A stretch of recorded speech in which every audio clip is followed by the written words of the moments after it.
Terkadang kita bertanya, apa sih maksud Tuhan dengan ini semua? Sakatatal di tahun 2016 itu, ketika dia ditangkap itu usianya masih 14 sampai dengan 15 tahun. Dan dia lahir dari keluarga yang sangat-sangat miskin. Untuk besok makan aja masih berpikir besok makan apa ya. Sampai-sampai dia itu putus sekolah karena nggak tega lihat pekerjaan ibunya yang hanya sekedar kuli cuci, ya kan, yang bayarnya itu hanya 15.000 aja. Akhirnya dia berhenti sekolah dan dia bekerja menjadi kuli bangunan karena nggak tega lihat ibunya bekerja begitu. Akhirnya dia pun ikut membantu perekonomian. Sudirman ini sudah keterbelakangan mental, 9 bersaudara, bayangkan itu. Jadi orang tuanya Sudirman itu punya 9 anak, yang 1 meninggal, jadi sisa 8. Dan itu hidup di dalam garis kemiskinan gitu loh. Bayangkan itu kayak gitu. Tapi lihat ujiannya, ini luar biasa kan. Umur segitu sudah dipukulin, sudah disiksa, di penjara yang bukan kesalahannya, bayangkan aja. Nah, jadi kita bertanya-tanya, Tuhan, apa sih maksud Engkau dengan ini semua? Maksudmu tuh apa sih? Kenapa sih yang diuji itu kok malah mereka orang-orang kecil? Kenapa nggak koruptor aja gitu loh? Ya kan, yang diuji itu.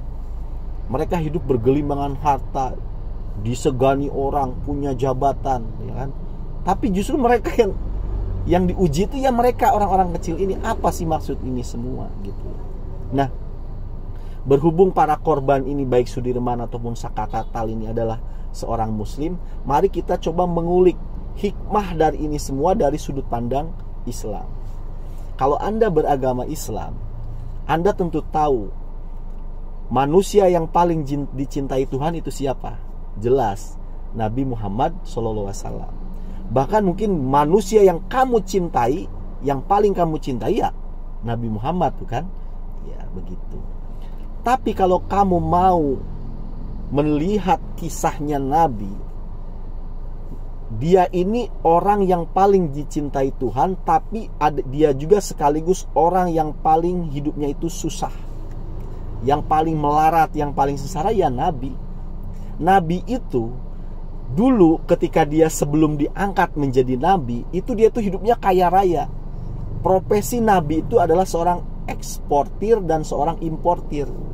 Itu bayangkan, kayanya luar biasa. Istrinya siapa waktu itu? Siti Khadijah kan. Dia itu juga adalah wanita paling kaya di eranya. Sudah nabinya orang kaya, pekerjaannya ekspor impor, istrinya juga orang kaya, dan dia dari keluarga ningrat gitu. Tapi justru ketika dia angkat menjadi nabi, hidupnya menjadi miskin, ya kan. Ujiannya begitu berat. Kalau kamu sekarang merasa sedih akibat dibully orang, maka Nabi sering banget dibully oleh penduduk Taif sampai giginya itu copot, ya kan. Kalau kamu diuji sekarang dengan kemiskinan, Nabi itu pernah hidup miskin banget. Kenapa? Sampai dia itu tidak bisa makan, menahan lapar dengan mengganjal batu di perutnya. Itu loh. Itu Nabi. Kalau kamu sekarang sedih mungkin karena meninggal ya kan, oleh orang yang kamu sayangi, oleh ayahmu, oleh ibumu, oleh anakmu, oleh siapapun yang ditinggal mati, maka Nabi pun pernah ditinggal anak kesayangannya. Jadi apa yang kamu alami, kesedihan yang kamu alami, semua Nabi pernah ngalamin. Misalkan sekarang Sakatatal Sudirman pernah difitnah lalu kemudian dipenjarakan. Nabi pun begitu. Dia sering difitnah orang gila, dia difitnah sebagai orang stres, dia difitnah sebagai dukun, lalu kemudian dipenjara di gua, ya kan, karena dulu kan belum ada penjara. Akhirnya Nabi melarikan diri, bersembunyi di dalam gua. Disitulah dia juga menahan lapar. Di situ ada ular, ada binatang itu kan, sampai sahabat kan berdua itu kan, dia Nabi dengan Abu Bakar tuh dipatok ular, ya kan gitu. Tapi dia menahan rasa sakitnya karena tidak ingin Nabi terganggu ketika tidur gitu. Nah, bayangkan. Jadi semua kesedihan yang kamu alami, Nabi pernah alami. Nah, berarti kalau begitu, indikasi Tuhan mencintai manusia, mencintai hambanya itu dilihat dari ujian hidup yang dia alami. Kalau ujian hidup itu semakin berat, maka itu tanda Tuhan sedang mencintaimu, begitu. Maka tujuan hidup manusia sebenarnya adalah untuk bahagia, tidak lain tidak bukan. Kalau ada tujuan orang untuk mencari surga, ya surga itu adalah puncaknya kebahagiaan kan. Itu artinya, maka kebahagiaan tertinggi manusia adalah ketika dicintai oleh Tuhannya. Nah kalau begitu bang, Nabi kan dicintai Tuhan, banyak banget ujiannya, dia itu hidupnya nggak bahagia dong. Jangan salah, kebahagiaan itu tidak bisa diukur dengan hal-hal yang duniawi. Kalau kebahagiaan itu diukur dengan hal-hal yang duniawi, maka Michael Jackson itu sudah terkenal, sudah kaya raya, kenapa dia bunuh diri? Iya kan? Maka kebahagiaan itu tidak diukur dari itu semua. Intinya kalau kamu sudah dicintai Tuhan, maka kamu hidupmu akan diangkat derajatnya dan kamu akan hidup bahagia. Berarti hikmah dari ini semua, memang begitulah cara Tuhan ketika dia ingin mencintai hambanya, ketika dia ingin mengangkat derajat seseorang. Maka kita berharap, kita berdoa, mungkin ini jugalah cara Tuhan ketika dia ingin mengangkat derajatnya Saka Tatal, ketika dia ingin mengangkat derajatnya Sudirman, begitu loh. Ya dengan cara itu, ya mungkin menurut kita ini aduh kok sadis banget ya bagaimana. Tapi bagaimana?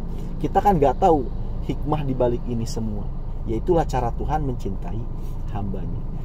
Ya kita mengikuti kasus ini memang penuh dengan suka, penuh dengan duka ya kan, penuh dengan hikmah, dan kita ambil semua pelajaran-pelajaran dari ini semua. Pada dasarnya tetaplah berhubungan baik dengan Tuhan, karena kalau kamu ingin hidup ini baik-baik saja di muka bumi, tetaplah berhubungan baik dengan Tuhanmu, begitu loh. Dan terakhir akan saya sampaikan satu video tentang pesta poranya si Gugum, Aris Papua, dan si Rudian. Di tengah-tengah kesedihan rakyat kecil dipenjarakan dengan tanpa salah, dia dengan enak-enaknya berpesta di puncak gunung. Biarkan saja, Tuhan tidak tidur, Tuhan Maha Adil. Kita tunggu keadilan Tuhan. Setelah viral dan dinobatkan menjadi duta air kencing di negara Konoha, kini aktivitas Gugun Gumilar, Ibtu Rudiana, dan Aris Papua langsung menjadi sorotan para warga Ples 62. Bersama para rekan dari geng motornya, terlihat mereka sedang berada di naik-naik puncak gunung. Dengan rasa tak punya malu, Gugun dan Rudiana malah berjoget ibarat tak peduli dengan isu yang beredar.